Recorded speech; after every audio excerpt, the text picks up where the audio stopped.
Welcome back into the Hoop Central YouTube channel and another episode of Women's Basketball Now. I am your host, Hamilton Neal, and as always, we want to thank all of the viewers out there that watch this channel for just taking yet again a little bit of time to join us here for this all-new video. And in this all-new video, we are talking all about the UConn women's basketball team, as they have returned to stores to start early summer workouts. Now again, this is not the most intense stuff in the world. Obviously, things are going to get a lot more serious by the time August rolls around and everybody really starts to get back on campus, but this is just really for the players to get acclimated. Obviously, the returning players are familiar with this process. The freshmen coming in and the newcomers, obviously this is a process that they have not been through before, so this is just really for them, again, to get used to the campus, get used to the facilities and everything like that. So here we're going to talk about some of just the big takeaways from it. Some of Geno Auriemma's comments, what his observations were, and again, what we expect moving forward into the later part of the summer. So again, they return to stores to begin the summer workouts, and every player on this roster is in attendance except for freshman Ice Brady, who is competing for Team USA with the U18 women's national team. Now the workouts will last about another month or so, and for this these workouts will last for about another month or so. And again, for the newcomers, it's a time to get acclimated to the program and a time to get comfortable in their new environment. And for the returning players, this is a great time that can be used for rehab and conditioning, after most players on this team went through injury at some point or another last season. So different purposes for, again, the newcomers and the returning players on this UConn roster. But now let's go over and talk about some of the big takeaways from this entire really first week or so of the summer workouts. And the first thing is that Geno Auriemma said that the chances of adding a walk-on or another player from the transfer portal are remote at best at this point. And again, UConn added Lopez-Senechal from Fairfield, but they did not really see anybody else that could significantly improve this roster. And I think it was a pretty good cycle as far as the transfer portal this year in 2022, but again, with UConn, they're very selective, and they already have so many players coming back. And now they did lose a couple of seniors and a couple of roster spots to fill, but Ice Brady and Ayanna Patterson filled two of those spots, and they really just needed one transfer. Maybe they would have been open to the possibility of adding a second, but at this point, again, we're into mid to late June. I don't think that that's going to happen. And again, as far as, adding a walk-on goes, that's still, like you said, a remote possibility, but I agree. I don't think that they're going to add anybody else through either of those, again, transfer portal or the walk-on process. So it looks like this UConn roster is set at what it is.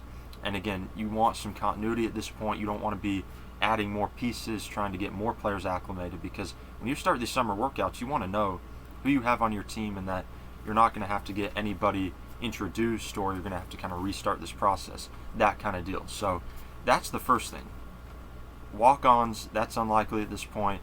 Any player from the transfer portal, that possibility is remote at best as well. Now, Paige Bueckers, Ayanna Patterson, Aaliyah Edwards, Lopez-Senechal, and Nika Muhl have all been full go for these summer workouts. Now, Muhl was recently cleared from a non-COVID illness and is back going strong. Now, a player like Amari DeBerry is kind of on and off right now as far as these summer workouts go, but Paige is continuing to rehab well. Patterson is there. Again, Brady's not there yet, playing with Team USA for the U18 national team, but Lou's getting acclimated to the program. Geno Auriemma said she is everything that he thought she was at this point. And again, Nika Muhl is a player that the coaching staff really wants to get more offense out of this season. I think that's a really big priority because, again, you have Azzi Fudd, you have Paige Bueckers, you have Caroline Ducharme as well as Lopez-Senechal, but anyone else who can provide offense, that's just gravy for UConn at this point. So for Nika, an opportunity to produce a little bit more there is going to be good, but she really makes her mark on the defensive end. Again, was Big East Defensive Player of the Year this past season, and obviously is just outstanding on that front.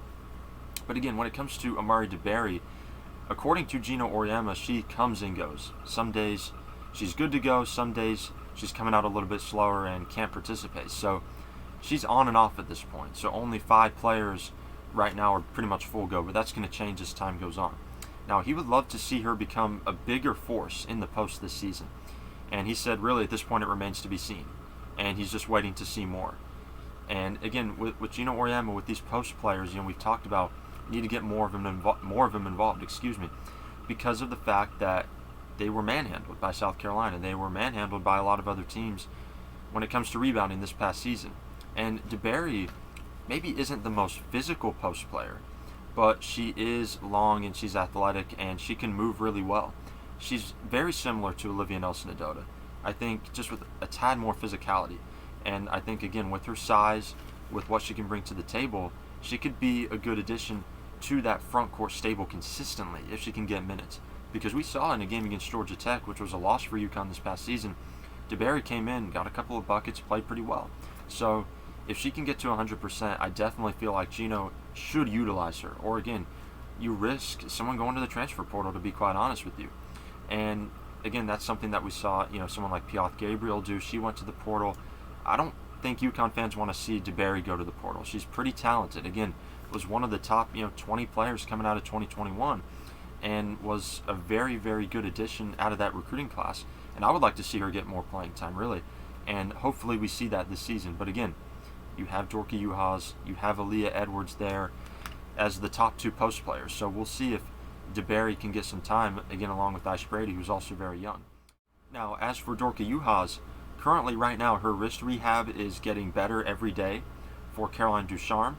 She spoke to the media without crutches at the start of these summer workouts, and she has progressed walking up and down. She's getting into the gym every day and really just not wasting any time, not wasting any space, and that's something obviously that Geno Auriemma commended her for doing. And he said about Dorka Juhasz that he would not be surprised if she's a top 5 pick in the WNBA draft next year.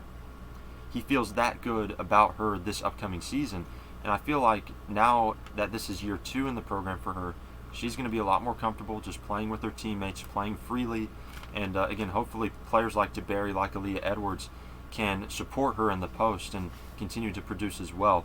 And as for Caroline Ducharme, I see an uptick in minutes this year, I see an uptick in production, and I see an uptick in time playing alongside Paige Bueckers.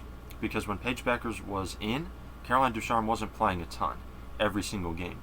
But when Paige Bueckers went down, she was one of the starters and was really one of their best players, was averaging over 15 points per game and was really a revelation for UConn. But then when Paige came back, she hit the bench a little bit more until really that national championship game. So hopefully we see a trio of Ducharme, of Bueckers, and Fudd. And if I think those three get a lot of minutes together, that's going to be possibly the best perimeter trio in women's college basketball. So I like what Caroline's doing with the rehab. Obviously, these two are a little bit more limited at this point, but should be full go by about August or so. And the coaches are being cautious with Azzi Fudd right now, who missed 11 games last season due to a foot injury. And at this point, they really just do not want to overwork her. They want these summer workouts, again, to be pretty light, not to be too intense, because they want to make sure that she's 100% by August. They want to make sure that she is 100% going into the season, because UConn can't afford to have happen what happened last season. Them rotating lineups, having new players in there every night. That really just can't happen this year. Again, barring injury, they're going to be at least the second best team in the country.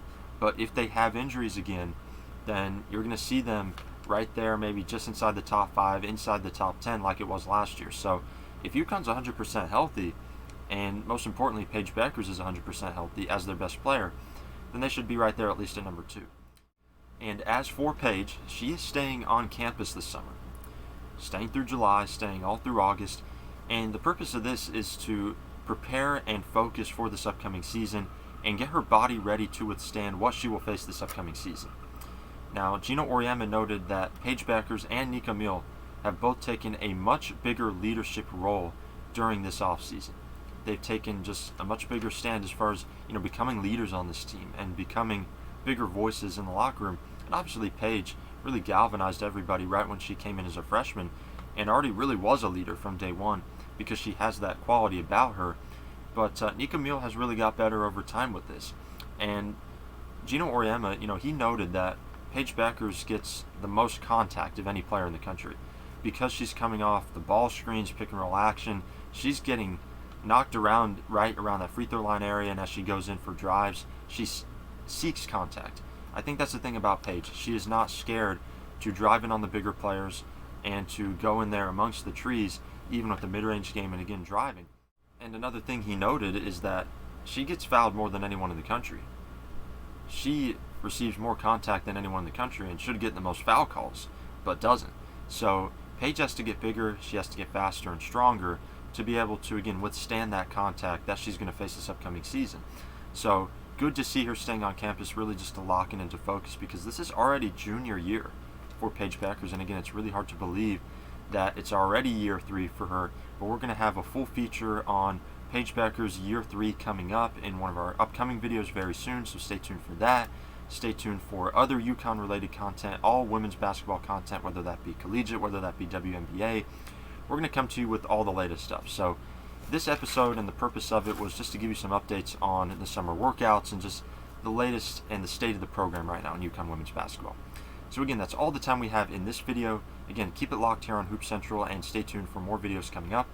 This is Hamilton Neal signing off for now, but I'll see you next time.